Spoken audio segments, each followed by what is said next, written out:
mulher procuradora-geral da Fazenda Nacional.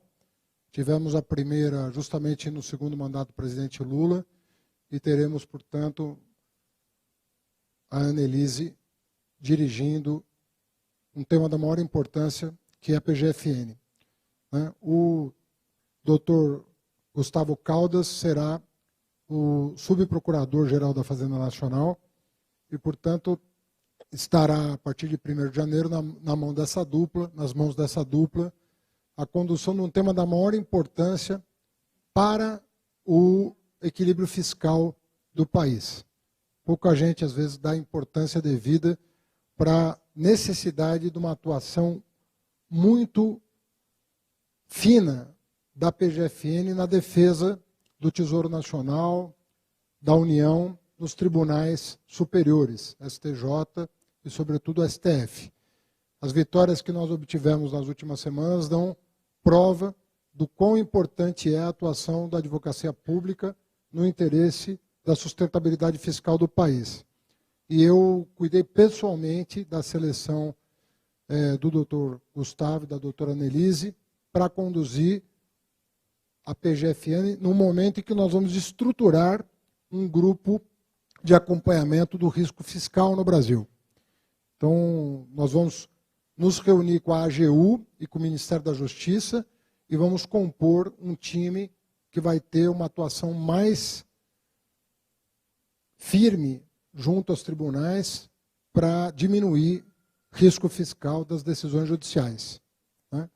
Devo anunciar essa semana, provavelmente eu devo concluir a composição da equipe. Ainda tem uma posição que eu estou ponderando, mas os demais já foram convidados, eu estou só aguardando confirmação da data para a realização do anúncio. Eu, em virtude do dia hoje, das novidades do dia, eu vou, não pretendia, mas vou abrir para 2 ou 3 perguntas, e o Chico, por favor, Chico, as perguntas vão ser as mesmas, imagina. Então, vocês se organizem, mas, por favor, Chico.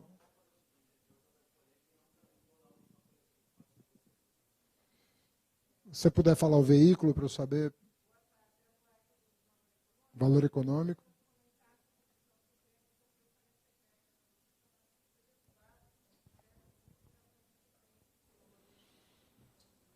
Olha, eu acredito, eu acabei de saber do voto do ministro Ricardo Lewandowski, eu acredito que isso estava um pouco na agenda do Supremo, que uma vez provocado tinha que se manifestar, e era muito difícil que ele não se manifestasse nessa direção.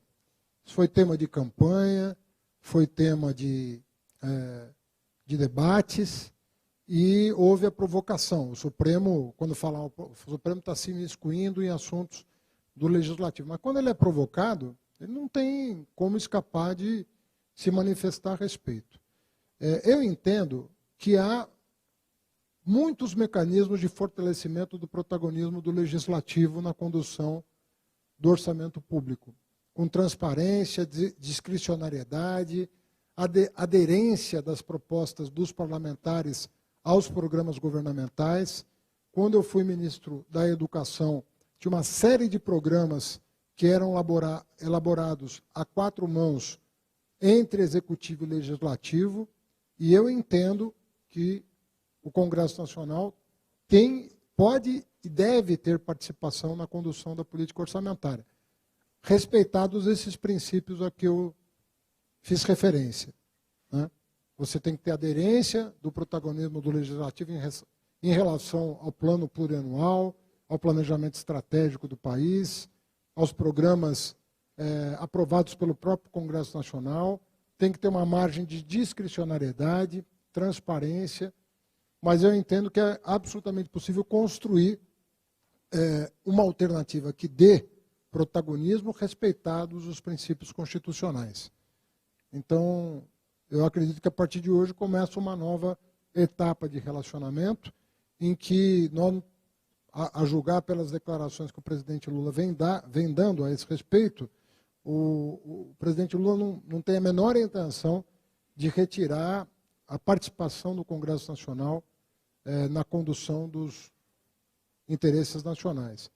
Mas nós vamos encontrar o caminho de fazer isso com a transparência que o orçamento público exige. Ministro, Juliana Lopes, da CNN Brasil, o senhor acha que ganha força o plano B, a alternativa, que seria uma medida provisória, diante do resultado do julgamento e da decisão do ministro Gilmar Mendes? Olha, eu sou uma pessoa que tem até por formação, né, em direito, eu acredito muito na construção de instituições fortes. Eu acredito que o caminho que nós temos que trilhar essa semana, hoje, amanhã, é de fortalecimento das instituições. Então, toda decisão, por mais agradável que seja, se ela for precária, ela é pior do que uma solução negociada robusta, que dê ao país um horizonte. Nós temos condições, você sabe que nós estamos herdando um rombo orçamentário. Ele não foi contratado por nós, ele foi contratado pelo atual governo. Durante as eleições, por meio de um expediente muito pouco usual, né? Isso tem um custo para o país e nós sabemos da responsabilidade que nós temos em resolver esse problema. Em nenhum momento, nem o presidente Lula, muito menos eu, dissemos que não íamos resolvê-lo. O presidente Lula foi eleito para resolver, dentre outros problemas, esse que foi herdado. E que nós dizíamos em todo o tempo, durante a eleição, nós apontávamos para esse problema, né? Um governo que gastou o que tinha e o que não tinha para reverter um quadro desfavorável do ponto de vista eleitoral. Estamos aqui para resolver, vamos resolver ao seu tempo. Precisamos, nesse momento, que o Congresso compreenda que aquilo que foi contratado com a sociedade, ele tem que ser pago, né? Nós temos um compromisso. E temos um compromisso também com uma noção de neutralidade fiscal. A ideia é de que o orçamento desse ano ele tem que ser, como proporção do PIB, ele não pode ser menor do que do ano passado. Que é quase que autoevidente isso, né? Nós tivemos muitas despesas no meio do ano que terão que ser anualizadas o ano que vem. Agora, nós temos formas de resolver isso. Nós não estamos acomodados, nós estamos estudando as formas de resolver isso. Agora, elas não podem ser anunciadas, porque o governo tem que tomar posse. E aí, em janeiro, nós vamos ter, com toda calma, demonstrar a sustentabilidade do plano que nós temos a apresentar. Eu sei que tem muita gente né, que quer soluções de curto prazo, mas o governo precisa tomar posse, né? Não estamos tendo toda a colaboração do mundo nessa transição. Então, nós precisamos lidar com um tipo de problema que não é comum, que é uma transição difícil, tensa, que não conta com a colaboração do atual governo. Então, não só o governo atual criou um problema, como ele não está sendo agente na transição para resolver o problema que ele próprio criou. Mas a equipe de transição está trabalhando exatamente nisso. É isso? Pois não? Boa tarde, ministro. Henrique Lessa, do Correio Brasiliense. O senhor falou sobre o orçamento secreto e essa decisão do Supremo. Também tem a decisão do ministro Gilmar Mendes, que exclui do teto de gastos os gastos com Bolsa Família. Isso, em alguma medida, facilita essa procura de um plano B e isso altera a correlação de forças do debate político com o parlamento do presidente Lula? Como que a transição está vendo essa medida, essa decisão do ministro Gilmar Mendes e o que isso pode facilitar o seu trabalho frente ao Ministério, ministro? Obrigado. Obrigado a você. Olha, todas as vezes que a gente se dispôs a sentar com o Congresso, nós tivemos êxito na compreensão do problema que foi herdado, né? Com poucas reuniões no Senado, das quais eu participei, foi possível ali alinhavar um conjunto de princípios para consagrar na PEC da transição. É óbvio que há uma negociação a ser feita, mas não me parece que na Câmara tenha razões para ser muito mais difícil do que no Senado. São mais partidos representados, há um número maior de parlamentares, são 503 deputados, o quórum é elevado, tudo isso nós sabemos. Mas nós sabemos também que o Congresso tem demonstrado boa vontade em compreender o problema que foi gerado a partir do meio do ano. Nós precisamos resolver ele para o ano que vem, para o governo eleito ter o tempo necessário para tomar as medidas estruturais necessárias para reequilibrar a trajetória fiscal do país, tanto do ponto de vista do déficit quanto do ponto de vista da dívida. Então, não é muita compreensão que está se pedindo, né? Um problema foi gerado, soluções estão sendo apresentadas.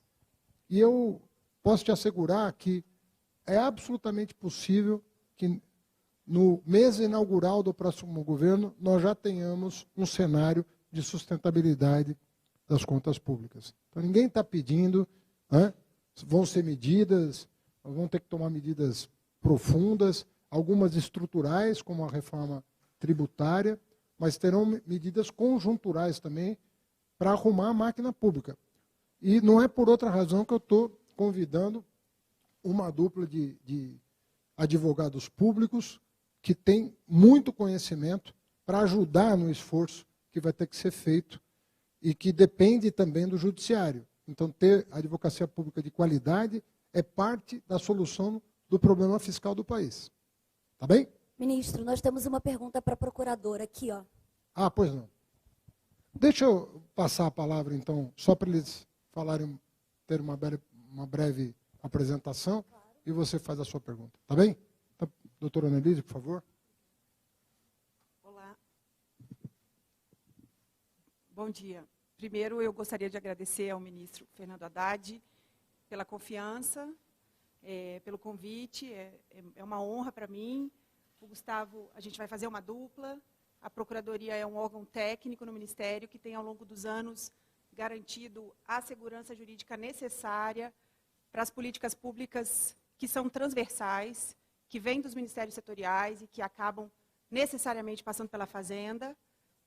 Nós estamos preparados para dar essa segurança ao ministro Haddad e ao presidente Lula, e, além de tudo, defender a Fazenda Nacional nos tribunais também é uma parte relevante do nosso trabalho, assim como modernizar e profissionalizar cada vez mais a cobrança da dívida ativa da União por meio da transação. Então, são âmbitos importantes da PGFN, e nós estamos preparados tecnicamente com uma equipe nacional de procuradores e procuradoras da Fazenda Nacional, experientes e competentes. E eu tenho muita honra de estar hoje recebendo esse convite, que eu aceitei, e que, então, tocando a Procuradoria nos próximos anos sobre a condução do ministro Haddad. É isso aí. Procuradora. Pois não. Primeiro, parabéns. Aqui é Marcelo Auler, do site 247. A gente sabe que a questão da arrecadação pendurada nos tribunais é muito grande. A senhora tem uma noção de quantos bilhões estão sendo cobrados de devedores e de como agilizar essa cobrança? Porque há indicações de que por aí pode se resolver parte dos déficits que esse país tem. É verdade isso? É verdade que existe um contencioso tributário, tanto administrativo no CARF, quanto judicial nos tribunais, que é relevante para o orçamento da União. É verdade também que existem meios que os contribuintes têm direito e acesso, que é essa discussão. Enquanto Fazenda Nacional, a gente trabalha isso sempre do ponto de vista da recuperação do crédito, de cobrar aquele que realmente deve e cobrar a dívida que é correta. E investigar o fraudador, o sonegador. Isso do ponto de vista da recuperação. Do ponto de vista da cobrança judicial das dívidas no tribunal, é uma discussão que faz parte do nosso Estado democrático de direito. A gente enriquece a cobrança, a Procuradoria se profissionalizou nos últimos anos para enfrentar discussões judiciais à altura das grandes bancas de advocacia, e a gente vem, então, trabalhando isso junto com os tribunais superiores, principalmente. Não, de cabeça eu não saberia lhe dizer. Eu tenho alguns números amplos, principalmente no CARF, como no Supremo Tribunal Federal. O anexo 5 da LDO, por exemplo, traz as grandes discussões tributárias que estão com análise de risco no Supremo. Então, lá é um bom caminho para saber esses grandes números. Eu acho que é um sucesso, assim, né? É um arraso. Eu tive a grande honra de ser chefe de gabinete da doutora Adriana Queiroz, que foi a primeira mulher PGFN, que eu acho, e fiquei feliz de estar aqui, óbvio, assim, estou radiante. Acho que o ministro Haddad tem essa percepção de que quanto mais a gente investir em diversidade, em pluralidade, mais o Ministério e a sociedade ganham com isso. Então, eu estou preparada para fazer uma representação feminina. A gente tem uma agenda de liderança feminina na PGFN, que é um projeto que é muito caro para mim e que eu pretendo continuar investindo. Você vê que, ao lado de toda a discussão econômica que a gente passa, e de política econômica, e de discussão de arrecadação, e as grandes discussões do Supremo, a gente tem a gestão da máquina pública da PGFN. E eu não faço gestão se eu não colocar as pessoas no core dessa discussão. E se você não coloca as pessoas, se você não falar de diversidade e pluralidade. Então, eu espero representar bem a minha ala feminina da sociedade como um todo. É isso. Obrigada. Pessoal, muito obrigado, mas acho que a Annelise já antecipou uma das questões muito importantes, que é o tratamento que vai ser dado tanto à Procuradoria-Geral quanto à Receita Federal. Vão ser dois órgãos muito importantes para a reestruturação da nossa agenda fiscal. Tá? Você ter leis mais claras, combate à sonegação, recuperação de créditos tributários, atuação exemplar nos tribunais, isso faz parte do desleixo que nós pretendemos superar. Vamos ter muita coisa importante nessas áreas, em diálogo com as duas categorias profissionais de excelência da União. Muito obrigado.